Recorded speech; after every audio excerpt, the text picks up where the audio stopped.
Select date or dates for your event. Start by clicking Add Agenda Day. Build your agenda by clicking Add Agenda Element. Blue button for adding agenda day, green button for adding agenda elements.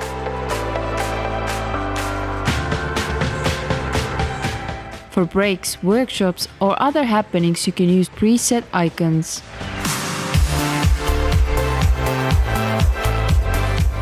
Element choices, presentations, breaks, workshop sessions. Use drag and drop to create parallel sessions.